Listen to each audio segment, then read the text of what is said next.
जय श्री कृष्णा। राधे राधे। आज हम कार्तिक मास का 31वां अध्याय सुनेंगे।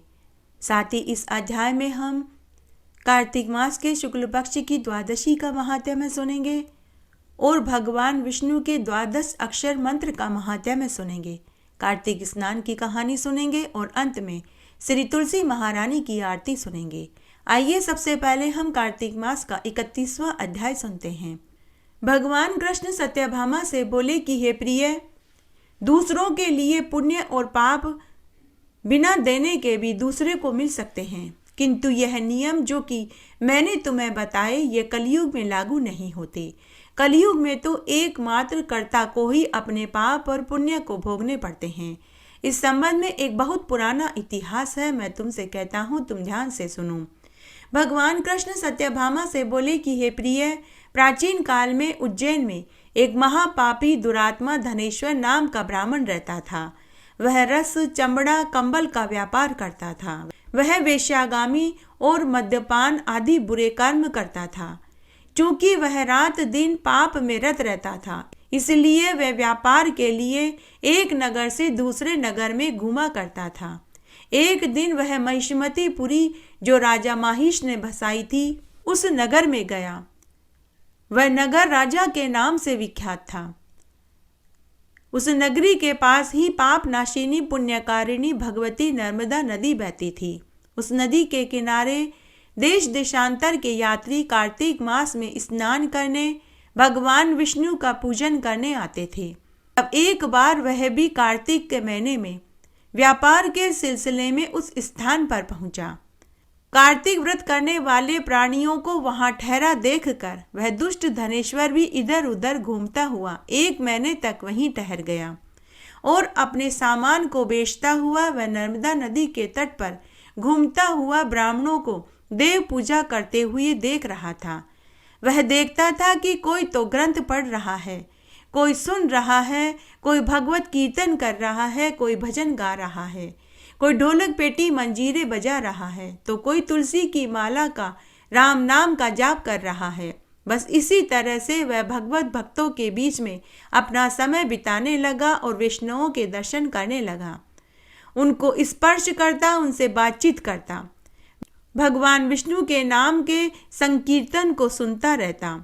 पूरे महीने वह विष्णु भक्तों को पूजा करते हुए, भजन कीर्तन गाते हुए, रात्रि जागरण में भजन गाते हुए देखता और सुनता था। उसने कार्तिक के व्रत की उद्यापन विधि और जागरण विधि भी देखी। उसने कार्तिक पूर्णिमा के व्रत को भी देखा। उसने देखा कि लोग बाग ब्राह्मणों और गौओं को भोजन करा रहे हैं, उनको दक्षिणा दे रहे हैं।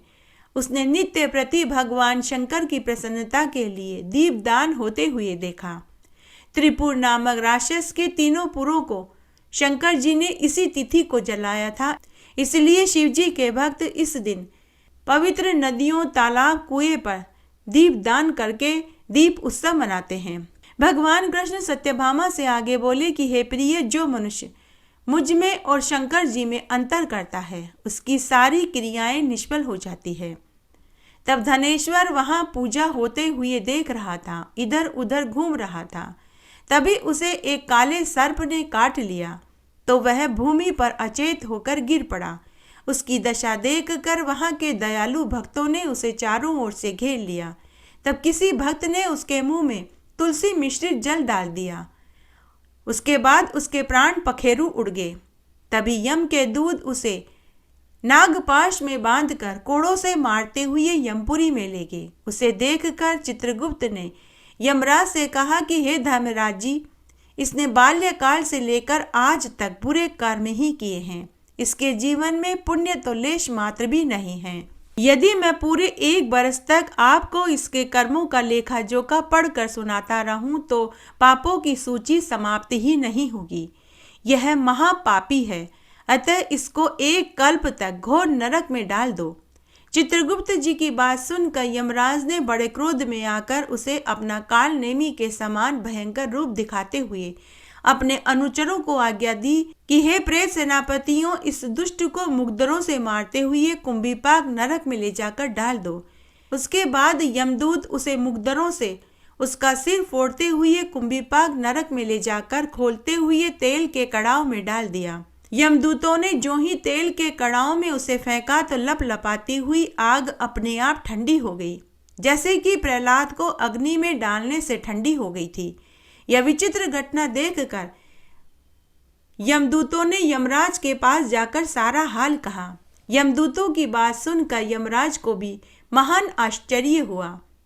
उसके बाद उन्होंने धनेश्वर को अपने पास बुलाकर स्थिति पर विचार करने लगे कि तभी नारायण नारायण का नाम का जाप करते हुए नारद मुनि वहां पहुंच गए। उसके बाद नारद मुनि यमराज से कहने लगे कि हे यमराज जी, यह ब्राह्मण नरक में डाले जाने के योग्य नहीं है, क्योंकि इसने मरने से कुछ समय पहले कार्तिक मास में शुभ कर्म किए थे, जो कि नरक यातना को नष्ट करने वाले हैं। जो लोग भगवत भक्त का दर्शन करते हैं, उनसे बातचीत करते हैं, स्पर्श करते हैं, विष्णु भक्तों को पूजा पाठ करते हुए देखते और सुनते हैं, फिर चाहे उन्होंने अपने जीवन में कितने ही पाप क्यों न किए हों, उनके सभी पाप कर्म धुल जाते हैं और वे स्वर्ग के अधिकारी हो जाते हैं। अतः इस धनेश्वर ने भी मरने से 1 महीने पहले कार्तिक के महीने में विष्णु भक्तों को पूजा करते हुए देखा, कथा कहानियों को कहते हुए सुना, तो यह भी स्वर्ग का अधिकारी हो गया है। अतः यह पुण्य आत्मा है, इसे यक्ष योनि प्रदान कर दो, केवल इसे नरकों के दर्शन करा दो। उसके बाद नारद मुनि यमराज से ऐसा कहकर चले गए। तब धनेश्वर को पुण्य आत्मा समझते हुए यमराज ने दूतों को कहा कि तुम इसे नरक के दर्शन करा दो। आइए अब हम कार्तिक मास के शुक्ल पक्ष की द्वादशी के महात्म्य को सुनते हैं। सूत जी कहते हैं कि ध्वजारोपण सब पापों को हरने वाला व्रत है। ब्राह्मण, क्षत्रिय, वैश्य, इनमें से जो कोई भी कार्तिक मास में मंदिर में ध्वजा लगाता है, वह ब्रह्मा आदि देवताओं से पूजनीय होता है। गंगा जी का स्नान, तुलसी जी का पूजन, शिव जी का पूजन, यह सब ध्वजारोपण के बराबर है। नित्य नियम करके विष्णु जी का पूजन करें। 2 स्तंभ धाता विधाता का पूजन करें। हल्दी, अक्षत, चंदन से 20 हाथ भूमि लीप कर अग्नि स्थापित करें। घी और खीर से 108 आहुति देवें। ध्वजा को भगवान के मंदिर में ले जावें। स्तंभ युक्त ध्वजा विष्णु जी के मंदिर के द्वार शिखर पर बांधे। चंदन, अक्षत, पुष्प, धूप, दीप से विष्णु भगवान का पूजन करें। भगवान की स्तुति करें और बोले कि हे चैतन्य रूप विष्णु जी, आप प्रसन्न हो जाइए। आप सारे जगत में व्यापक हो। माया से मोहित लोगों को आप दूर दिखाई पड़ते हो। हे भक्त वत्सल जनार्दन, आपको बारंबार नमस्कार है। इस प्रकार स्तुति करके विष्णु भगवान को नमस्कार करके ब्राह्मणों को स्वादिष्ट भोजन करावें और अपनी सामर्थ्य अनुसार दक्षिणा देवें। जो कार्तिक मास की शुक्ल पक्ष की द्वादशी को मंदिर में ध्वजारोपण करता है, जितनी बार ध्वजा पवन से हिलती है, उसके उतने ही पापों का नाश हो जाता है। जो पुरुष बांधी हुई ध्वजा को देखकर नमस्कार करते हैं, उनके भी पापों का नाश उसी क्षण हो जाता है। राजा पृथु नारद मुनि से पूछने लगे कि हे देव ऋषि, क्या कोई ऐसी घटना है कि किसी ने पूर्व काल में कार्तिक मास में मंदिरों में ध्वजारोपण किया हो और उसे इसका अक्षय फल प्राप्त हुआ हो? अगर कोई ऐसी घटना है तो आप हमें सुनाइए। तब नारद मुनि राजा पृथु से बोले कि हे राजन, तुमने मनुष्य के कल्याण के लिए बहुत उचित प्रश्न किया है। अब मैं तुम्हें एक पुरातन इतिहास सुनाता हूँ, तुम ध्यान से सुनो। पूर्व काल में सतयुग में सुमति नाम वाला एक चंद्रवंशीय राजा था। वह भगवान विष्णु का भक्त था, हरि की कथा सुनने वाला, अहंकार रहित सत्यदीप का राजा था। सत्यवती नाम की उसकी पत्नी थी। दोनों ही बड़े ही धर्मात्मा इंसान थे। दोनों ने ही अपने जीवन काल में अनेक तालाब, कुएं, बावड़ी खुदवाए। सत्यवती नित्य ही भगवान के मंदिर के सामने नृत्य किया करती थी और राजा भी कार्तिक मास की शुक्ल पक्ष की द्वादशी को भगवान विष्णु के मंदिर में ध्वजा बांधता था। एक समय राजा रानी को देखने के लिए विभांडक ऋषि आए। मुनि को आया देखकर दोनों राजा रानी ने उनका खूब आतिथ्य सत्कार किया। उन्हें बैठने के लिए ऊंचा आसन दिया। उनके चरणों को धोकर उनके चरणों उद्दक को सिर पर छिड़का। खाने के लिए उन्हें कंद मूल फल दिया उनकी ऐसी श्रद्धा और नम्रता देखकर विभांडक मुनि राजा से पूछने लगे कि हे राजन, भगवान को प्रसन्न करने के और भी अनेक साधन हैं, परंतु तुम्हारी कार्तिक शुक्ल द्वादशी को विष्णु भगवान के मंदिर में ध्वजारोपण बांधने में इतनी श्रद्धा क्यों है? और तुम्हारी रानी का भगवान विष्णु के मंदिर में नृत्य करने का क्या राज है? क्योंकि भगवान की पूजा तो और भी अनेक तरीकों से की जा सकती है, भगवान को खुश करने के और भी अनेक साधन हैं, लेकिन आप दोनों में इस प्रकार की भक्ति देखकर मुझे महान आश्चर्य हो रहा है। तब राजा विभांडक मुनि से बोले कि हे महात्मन, यह बड़ा आश्चर्य युक्त इतिहास है जो मेरे पूर्व जन्म से जुड़ा हुआ है। अब आप ध्यान से सुनिए। हे महात्मन, मैं पहले मालिनी नाम वाला कुमार्गी, चुगली करने वाला, धर्म से देश रखने वाला, देवता और ब्राह्मणों के द्रव्य को चुराने वाला, गौर और ब्राह्मण का नाश करने वाला, मांस खाने वाला, मदिरा पीने वाला, चोर, लंपट, महापापी, शूद्र था। साथ ही मैं वेश्यागामी, मदिरापान भी करता था। मेरे ऐसे कर्म देखकर मेरे भाई बंधुओं ने मेरा त्याग कर दिया। माता पिता मेरे पहले ही मृत्यु को प्राप्त हो चुके थे। मैं वन में आकर एक टूटे हुए विष्णु भगवान के मंदिर में रहने लगा और वन के मृग आदि जंतुओं को मारकर अपना जीवन निर्वाह करने लगा। उसके पश्चात विंध्याचल पर्वत में रहने वाली कोकिलिनी नाम वाली निषाद की कन्या, जिसे उसका पति बहुत मारता था, तब वह अपना घर बार छोड़कर भूख और प्यास से व्याकुल होकर उसी मंदिर में मेरे पास आई। हम दोनों ने अपना अपना वृतांत एक दूसरे को सुनाया। उसके बाद वह भी मेरे साथ वहीं रहने लगी। एक दिन संयोगवश कार्तिक शुक्ल द्वादशी का दिन था। हमने एक कपड़े को बांधकर उसकी झंडी बनाई। दोनों ने हमने खूब मदिरा पी रखी थी। पूरी रात हम झंडी हाथ में लेकर विष्णु भगवान की मूर्ति के आगे नाचते रहे। सारी रात नशे में नाचते रहने के कारण प्रातःकाल हम दोनों की मृत्यु हो गई। तभी यमराज के दूत हम दोनों को यमफांस में फांस कर मुकदरों से मारते हुए यमपुरी में ले जाने लगे कि तभी विष्णु दूत देव विमान लेकर वहां पहुंचे और यमदूतों को धमकाने लगे कि अरे मूर्खों, तुम पापियों को यमपुरी में ले जा सकते हो, धर्मात्माओं को नहीं ले जा सकते। परंतु यमदूत क्रोध करते हुए विष्णु दूतों से बोले कि हे विष्णु दूतों, ये दोनों महापापी हैं।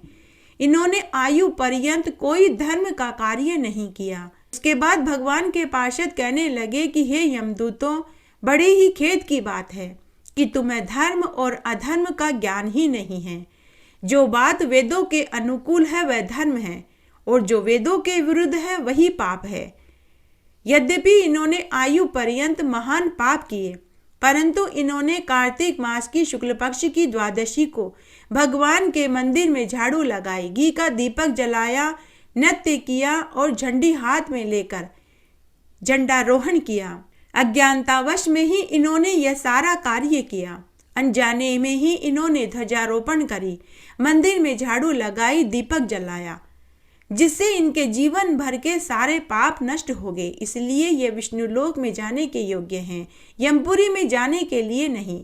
उसके बाद राजा ने विभांडक मुनि से कहा कि हे मुनिवर, इतना कहकर भगवान के दूत हम दोनों को विमान में बैठाकर विष्णु लोक में ले गए। वहां हम 1 करोड़ वर्ष तक विष्णु लोक में आनंद सुख भोगते रहे। फिर इतने ही वर्ष इंद्रलोक में रहे। उसके बाद यहाँ मृत्युलोक में श्रेष्ठ कुल में आकर राजा रानी बने। वही कोकिलिनी नाम की निषाद कन्या इस जन्म में मेरी रानी बनी।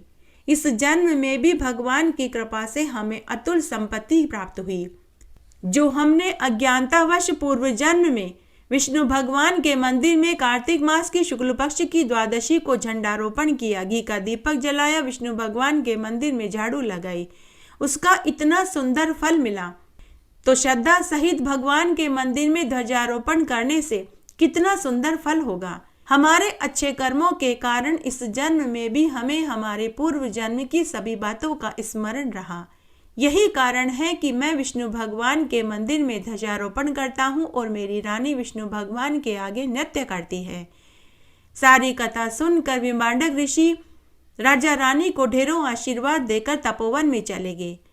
नारद मुनि कहते हैं कि हे राजन, जो कोई भी पापों के नाश करने वाले इस महात्म्य को पढ़ता, सुनता या सुनाता है तो उसे भी कार्तिक मास के शुक्ल पक्ष की द्वादशी को ध्वजारोपण करने जितना फल मिल जाता है।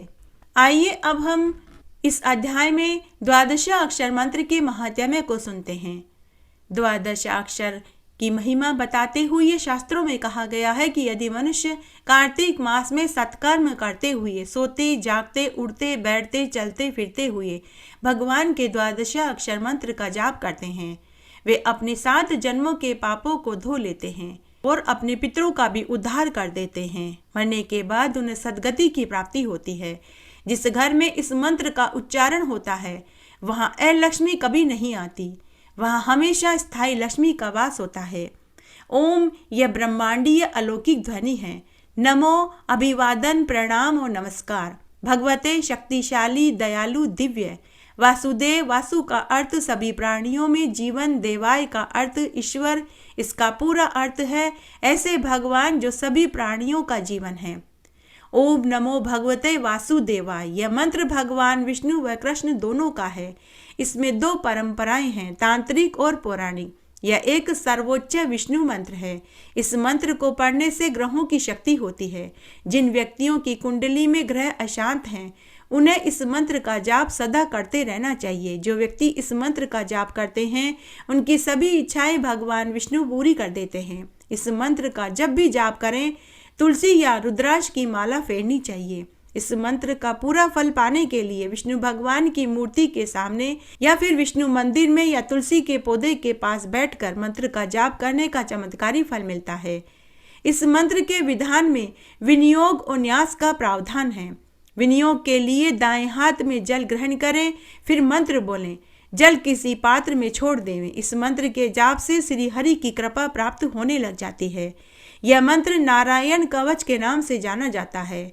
द्वादशाक्षर मंत्र का जाप करने और तुलसी मिश्रित जल अगर प्रेत योनि पर भी डाल दिया जाता है तो उसका भी उद्धार हो जाता है। इस मंत्र से बढ़कर न यज्ञ है, न व्रत है, न ही दान है। इस मंत्र का जाप करने वाला सब बांधव सहित विष्णु लोक को जाता है। इस संबंध में एक पौराणिक कथा इस प्रकार है। एक बार बहुत छोटा सा गांव था। उस गांव में एक ब्राह्मण अपनी पत्नी के साथ रहता था। उस ब्राह्मण को अपनी पत्नी से एक मंद बुद्धि पुत्र पैदा हुआ। उसने अपने पुत्र का नाम ऐत्रेय रखा।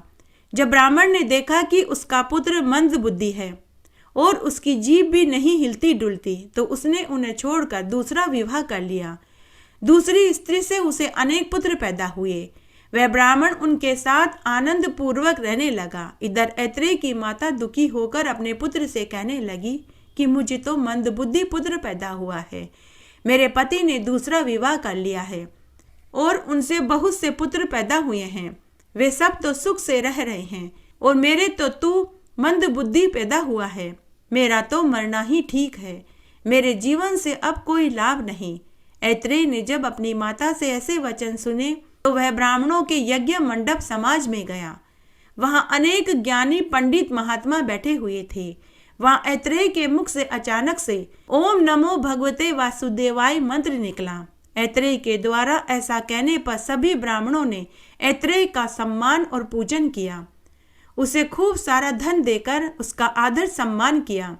ऐत्रेय ने सभी को मंत्र का महात्म्य सुनाया, जिसे सुनकर आकाश में दुंदुभियां बजने लगी। सभी देवताओं ने ऐत्रेय पर फूलों की बरसात करी। जब उसकी माता को पता चला तो उसने अपने पुत्र को गले से लगा लिया। तब ऐत्रेय ने अपनी माता का पूजन किया और धन से अपनी माता को सुखी कर दिया और वे इस जीवन का सुख भोग कर मरने के बाद विष्णु लोक को प्राप्त हुए। ओम नमो भगवते वासुदेवाय यह महापापों का नाश करने वाला मंत्र है। इस मंत्र का जाप करने वाले, सुनने वाले, सुनाने वाले मरने पर परम पद को प्राप्त होते हैं। पौराणिक कथा के अनुसार ध्रुव ने इस मंत्र का जाप करके विष्णु भक्ति को प्राप्त हुआ। इस मंत्र के 12 लाख जाप करने से संसार के समस्त तीर्थों का फल मिलता है।